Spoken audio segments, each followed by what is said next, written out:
नदी के सबसे महान योद्धा जो 8 चिरंजीवियों में से एक है, जिसने अपनी ही माता का शीश काट दिया, जिसने पूरी पृथ्वी से 21 बार क्षत्रियों का संहार किया, धर्म की रक्षा के लिए, जो भगवान विष्णु के दशावतारों में से एक है। इन्हीं ने तैयार किए भीष्म पितामह, कर्ण और द्रोणाचार्य जैसे महायोद्धा। महाभारत के रणभूमि में जिनकी शिक्षा की गूंज थी, आज वे तप में लीन हैं और प्रतीक्षा कर रहे हैं उस अंतिम युद्ध की घड़ी की, जब समय उन्हें पुकारेगा और वे उठेंगे भगवान कल की को युद्ध करके सिखाने। तो चलिए जानते हैं उस दिव्य अवतार की कथा, जो ब्राह्मण भीतर और योद्धा भी भगवान विष्णु के छठे रूप परशुराम की एक ऐसी भूल जिसने इतिहास को मोड़ा और जन्म दिया। भगवान परशुराम को आरसी आर्थिक तप और तेज का प्रतिरूप। एक दिन वे गाड़ी राजा के भव्य दरबार पहुंचे। स्वर्णिमा आभा राजसी वैभव, और उसी क्षण उनकी नजर पड़ी राजा की कन्या पर। क्षण भर में ही आशिक के होठों से निकला विवाह का प्रस्ताव। आर्शिवर, मेरी कन्या आपकी सेवा में प्रस्तुत है, लेकिन विवाह के बाद मुझे भी संतान प्राप्ति का आशीर्वाद दीजिए, क्योंकि मेरी बेटी के बाद मुझे अब तक कोई संतान नहीं हुई है। आर्ष सहमत हुए। 2 चरु यज्ञ प्रसाद बनाए। एक सत्यवती के लिए ब्राह्मण गुण वाला है, एक रानी के लिए क्षत्रिय गुण वाला है। लेकिन रानी को शंका हुई कि आर्ष ने सत्यवती को श्रेष्ठ प्रसाद दिया होगा। उसने दोनों प्रसाद बदल दिए। अब सत्यवती ने क्षत्रिय गुण वाला प्रसाद ग्रहण किया और रानी ने ब्राह्मण गुण वाला। जब आर्षि रचिक को यह पता चला, वे बोले, अब यह विधि का विधान है। सत्यवती के गर्भ से क्षत्रिय तेजस्वी पुत्र जन्म लेगा। सत्यवती ने विनती की, स्वामी हम तो वनवासी जीवन जिएंगे या अनिष्ट होगा। आर्षि ने तब से गर्भ को शुद्ध किया। अब तुम्हारा पुत्र ब्राह्मण होगा, लेकिन तुम्हारा पोता क्षत्रिय होगा। और फिर जन्मे सत्यवती से जमद अग्नि और रानी से विश्वामित्र। त्रेता युग का उदय हो चुका था। सत्य युग बीत चुका था। वो युग जहां धर्म स्थिर था, जहां ब्रह्मा विष्णु और महेश की मर्यादाएं पृथ्वी पर भी दिखाई देती थी। लेकिन जैसे ही त्रेता का सूरज उगा, उसके साथ सत्ता का अंधकार भी फैलने लगा। वे अब धर्म के रक्षक नहीं थे, बल्कि स्वयं धर्म के सबसे बड़े शत्रु बन चुके थे। और तब महर्षियों और ब्रह्मर्षियों ने सभी देवताओं की सभा बुलाई। सप्तर्षियों ने साक्षात ब्रह्मा से प्रार्थना की, हे सृष्टिकर्ता, अब धर्म को बचाने के लिए पालनकर्ता को अवतरित होना होगा। ब्रह्मा ने यह निवेदन भगवान विष्णु तक पहुंचाया, और वहीं स्वयं विष्णु ने यह निर्णय लिया कि वे इस बार जन्म लेंगे एक महान तपस्वी महर्षि जमदग्न के घर। सत्य युग पीछे छूट चुका था, लेकिन उसकी शांति, तप और ब्रह्म तेजब भी जीवित थे। कुछ एक आश्रमों में, कुछ एक ऋषियों के हृदय में ऐसा ही एक आश्रम था। रेवा नदी आज की नर्मदा के तट पर स्थित महर्षि जमदग्न का आश्रम। भृगु वंश के इस तपस्वी ने वेदों की लौ को अग्निकुंडों में जीवित रखा था। उनकी पत्नी थी माता रेणुका, एक महान पतिव्रता, योगिनी और अत्यंत संयमी आत्मा। कहा जाता है कि वे बहते जल में भी अपने चित्त की स्थिरता से कुंभ भर सकती थी, बिना एक बूंद गिराए। इस दिव्य युग, दिव्य स्थान और दिव्य समय में जमदग्नि और रेणुका के यहाँ जन्मे 5 पुत्र, और चौथे पुत्र थे राम। जहाँ एक ओर वेदों, उपनिषदों और ब्रह्म विद्या में वे पारंगत हो रहे थे, वहीं दूसरी ओर उनकी रुचि धनुष, गदा, तलवार और युद्ध कला में भी अद्वितीय थी। उनकी माता क्षत्रिय कुल से थी और पिता ब्रह्मर्ष। यह संगम ही उन्हें ब्रह्म, तेज और क्षात्र बल का दुर्लभ समन्वय बना रहा था। लेकिन यह अभ्यास उनकी आत्मा किसी और ही स्तर की तैयारी में थी। यही कारण था कि एक दिन उन्होंने हिमालय की ओर प्रस्थान किया। ओम नमः शिवाय, ओम नमः शिवाय, ओम नमः शिवाय, ओम नमः शिवाय। गंगा तेरी जटाओं में बहे, कण कण में तेरा वास रहे भस्म लगा। कि जो नाचे तू उस तांडव में, ब्रह्मांड डरे, भोले भोले हर हर बोल भोले शिवाय। सगी तो राम की तपस्या से प्रसन्न होकर भगवान शिव ने उन्हें दिव्य फरसा प्रदान किया, और वे बने परशुराम। परशुराम केवल शस्त्र और तप में ही नहीं, बल्कि आज्ञा पालन और वैराग्य में भी उतने ही दृढ़ थे। एक बार माता रेणुका नदी से जल भरने गई। प्रतिदिन की भांति वे चित्त की स्थिरता से बहते जल से कुंभ भरती थी, लेकिन उस दिन क्षण भर के लिए उनका मन विचलित हुआ। एक गंधर्व को जल क्रीड़ा करते देखकर उनके मन में एक हलचल सी उठी। यह कोई पाप नहीं था, बस एक मानविक चूक। पर महर्षि जमदग्न जैसे कठोर तपस्वी के लिए यह मानसिक अस्थिरता भी अक्षम्य थी। उन्होंने इस विचलन को पतिव्रता धर्म का उल्लंघन माना और तुरंत परशुराम को आज्ञा दी, जा राम और अपनी माता को मृत्युदंड दे। आज्ञा कठिन थी, लेकिन परशुराम की निष्ठा और गुरु भक्ति उस भावना से भी गहरी थी जो मोह या संबंध से बंधे उन्होंने बिना विलंब माता को वध कर दिया। यह दृश्य केवल एक पुत्र द्वारा माता की हत्या नहीं था, यह धर्म और भावना के टकराव की चरम परीक्षा थी। महर्षि जमदग्नि ने परशुराम की आज्ञा पालन शक्ति से अत्यंत प्रसन्न हुए। उन्होंने वरदान दिया, मांग पुत्र, जो चाहे मांग। परशुराम ने सिर झुकाकर कहा, यदि आप प्रसन्न हैं तो माता को पुनः जीवन दें।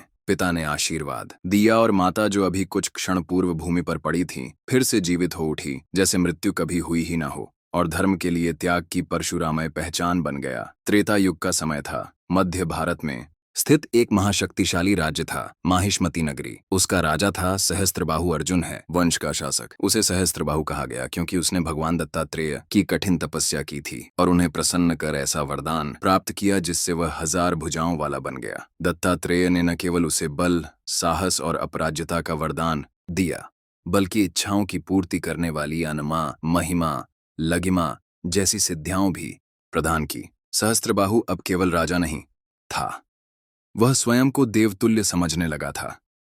उसके पास थी अपार सीमा। वह शासन करता था अनेक जनपदों पर, और उसके 1000 पुत्र भी थे जो उसके समान ही गर्वीले और बलशाली थे। माहिष्मती का वैभव बढ़ता गया, लेकिन उसी के साथ बढ़ा सहस्त्रबाहु का अहंकार। एक बार राजा वन में भ्रमण कर रहा था। घूमते घूमते वह आर्षि जमदग्नि के आश्रम पहुंच गया। आर्षि ने जैसे ही राजा को देखा, उन्हें पहचानते ही आदर पूर्वक स्वागत किया, क्योंकि उनके लिए अतिथि भगवान का स्वरूप होता है। राशि ने राजा को श्रेष्ठ आसन पर बैठाया, शुद्ध और स्वादिष्ट भोजन परोसा, यहाँ तक कि राजसी भेंट तक अर्पित की। राजा यह सब देखकर चकित रह गया। एक आश्रम में इतना आतिथ्य, इतनी संपन्नता, उसके मन में जिज्ञासा जागी। उसने आश्चर्य से पूछा, हे आश्वर, यह सब कैसे संभव है? आप तो वनवासी हैं।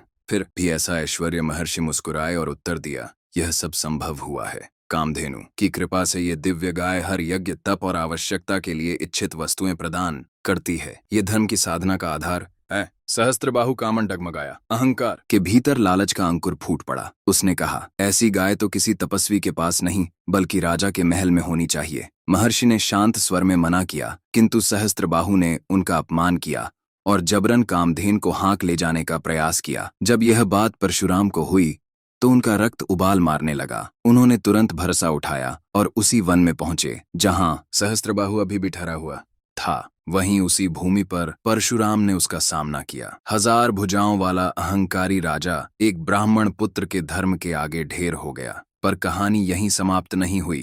कुछ समय बाद जब परशुराम तप में दीन थे, सहस्त्रबाहु के 1000 पुत्रों ने मिलकर महर्षि जमदग्नि की हत्या कर दी। उन्होंने उनके 21 टुकड़े कर डाले और पिता के वध का प्रतिशोध एक निर्दोष ब्राह्मण की हत्या से लिया।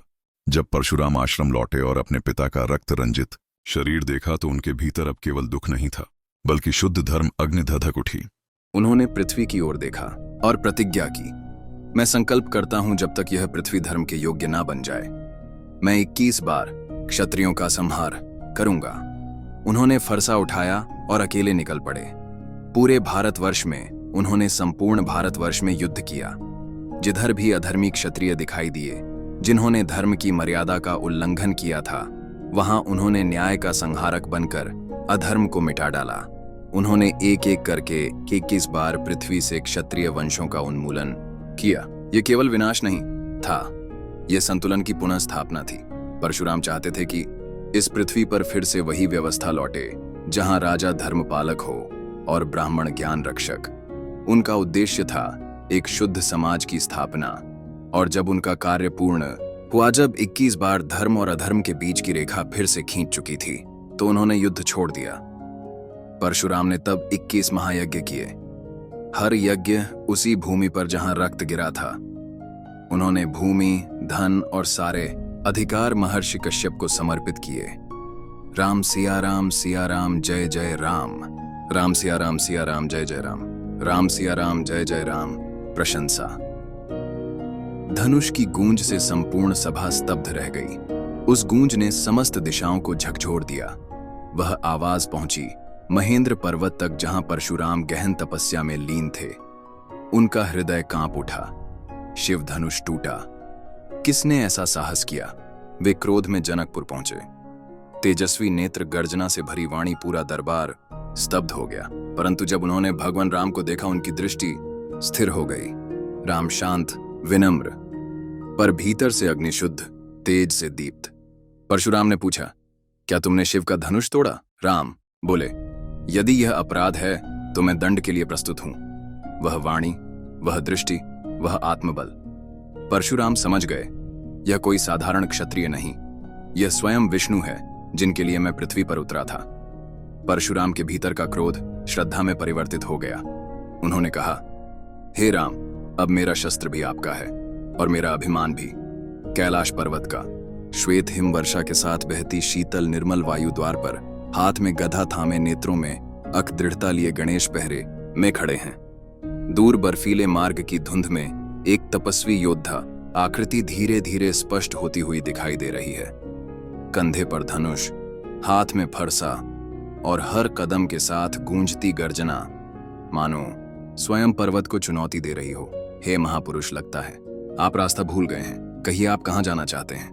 मैं अपने आराध्य देव भगवान शंकर से मिलने जा रहा हूँ, मुझे मार्ग दो। भगवान शंकर इस समय गहन ध्यान में लीन है। उनकी आज्ञा है कि इस क्षण कोई भीतर प्रवेश न करे। तुम कौन हो जो मुझे रोकने का साहस करता है? मैं गणेश भगवान शिव और माता पार्वती का मानस पुत्र हूँ और इस द्वार का रक्षक। तुम जैसा विचित्र प्राणी भगवान शंकर का पुत्र कैसे हो सकता है? मेरा मार्ग मत रोको। ये मेरा कर्तव्य है कि माता पिता की आज्ञा का पालन करूं और मैं यह नियम किसी के लिए नहीं तोड़ूंगा। मैं भगवान शंकर का प्रिय शिष्य हूं। गणेश, मेरा मार्ग मत रोको, मुझे जाने दो। मैं नाम से नहीं, केवल अपने कर्तव्य से परिचित हूं। जो अपनी पहचान के बल पर नियम तोड़ना चाहे वह धर्म नहीं, केवल अहंकार का पालन करता है। अहंकार, तुमने मुझे यह कहा। मैं वह हूं जिसने 21 बार पृथ्वी से अधर्मिक क्षत्रियों का संहार किया है। मैं माता पार्वती का वही दिव्य पुत्र हूं जिसे उन्होंने अपने हाथों से रचा है। यदि आप स्वयं को धर्म का रक्षक कहते हैं तो पहले संयम का पाठ पढ़ें। मुझे मत परखो गणेश, मैंने सहस्त्रबाहु जैसे बलशाली को धराशायी किया है। तुम्हारे लिए तो बस एक ही वार पर्याप्त है। वार तो मैं भी कर सकता हूं, पर अभी तक धैर्य रख रहा हूं। लेकिन लगता है आपकी समझ को मेरी शक्ति का अनुभव कराना ही पड़ेगा। हे मूर्ख बालक, तुमने मेरा मार्ग रोककर बहुत बड़ा अनर्थ किया है। अब तुझे विचित्र दंड मैं दूंगा। तुम ये विचित्र प्राणी होकर मेरे जैसे महायोद्धा का रास्ता रोकने का दुस्साहस करते हो। संगीत। परशुराम गणेश, यह मेरी ही लीला थी। आज से गणेश एक दंत कहलाएंगे और ये टूटा हुआ दंत भविष्य में महान कार्य करेगा। इसी से महाभारत की रचना होगी। संगीत। द्वापर युग आरंभ हो चुका था।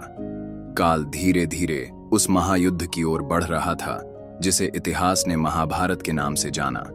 यह वह युग था जब धर्म और अधर्म की रेखाएं धुंधली पड़ चुकी थीं। क्षत्रिय वंशों में नया रक्त था, लेकिन दिशा नहीं थी। महर्षि परशुराम ने स्वयं युद्ध भूमि से अलग रहकर इस बार युग को दिशा देने का निश्चय किया। उन्होंने अपने भीतर संचित अपार अस्त्र विद्या को उन योग्य पात्रों को सौंपने का निर्णय लिया जो धर्म और अधर्म की लड़ाई में निर्णायक भूमिका निभा सकते थे। उनके प्रथम महान शिष्य बने गंगापुत्र देवव्रत, जिन्हें बाद में संसार ने भीष्म पितामह के नाम से जाना। परशुराम ने उन्हें केवल शस्त्र चलाना नहीं सिखाया, उन्होंने उन्हें धर्म, त्याग और आत्मसंयम का सार भी दिया। भीष्म की महान प्रतिज्ञा, उनका जीवन व्रत, यह सब कहीं ना कहीं परशुराम के ही तप और दृष्टि का परिणाम है। इसी युग में एक और युवक आया, कर्ण। वह शौर्य का पुजारी था, पर पहचाना नहीं। समाज की सीमाएं उसे योद्धा बनने से रोक रही थीं। कर्ण ने परशुराम से शिक्षा लेने के लिए ब्राह्मण होने का झूठ कहा। परशुराम ने उसे भी ब्रह्मास्त्र और दिव्य शस्त्रों की विद्या सिखाई। लेकिन एक दिन जब एक विषधर कीट ने कर्ण के जांघ पर काटना शुरू किया और उसने पीड़ा सहकर भी कोई प्रतिक्रिया नहीं दी, तब परशुराम समझ गए कि वह ब्राह्मण नहीं हो सकता। तब के उस क्षण में परशुराम ने कर्ण को श्राप दे दिया कि जब वह अपने जीवन की सबसे बड़ी लड़ाई में होगा, तब यह दिव्य विद्या उसे विस्मृत हो जाएगी। यह श्राप न केवल कर्ण की नियति बदल गया, बल्कि पूरे महाभारत युद्ध की दिशा भी। परशुराम स्वयं इस युद्ध में नहीं उतरे। उन्होंने अपने आप को अलग रखा, क्योंकि इस बार उनका उद्देश्य युद्ध करना नहीं, युग बनाना था। उन्होंने भीष्म, कर्ण और द्रोण जैसे शिष्यों को तैयार किया और उनके माध्यम से धर्म और अधर्म की अंतिम परीक्षा की नींव रखी। आज भी वे महेंद्र पर्वत पर तपस्या में लीन है, जहां समय स्थिर है और भीतर एक जागृत अग्नि युगों से सुलग रही है। मान्यता है जब कलयुग अपने चरम पर पहुंचेगा और अधर्म चारों ओर छा जाएगा, तब भगवान विष्णु कल की अवतार के रूप में प्रकट होंगे और परशुराम उन्हें वह समस्त दिव्य अस्त्र विद्या प्रदान करेंगे जो उन्होंने शिव से प्राप्त की थी। वे न केवल एक गुरु होंगे बल्कि धर्म की उस अंतिम लौ की चिंगारी भी जो कलयुग के अंधकार को चीरकर सत्य, शांति और संतुलन की स्थापना करेगी। परशुराम की कथा यहीं थमती नहीं, बस अगली पुकार की प्रतीक्षा करती है। ये कहानी अंत तक देखने के लिए हम आपके आभारी हैं। हमें जरूर बताएं आपको कौन सा हिस्सा सबसे अच्छा लगा और हमारे चैनल को सब्सक्राइब करें ताकि आगे आने वाली ऐसी ही रोचक कहानियां आप तक पहुंचती रहें।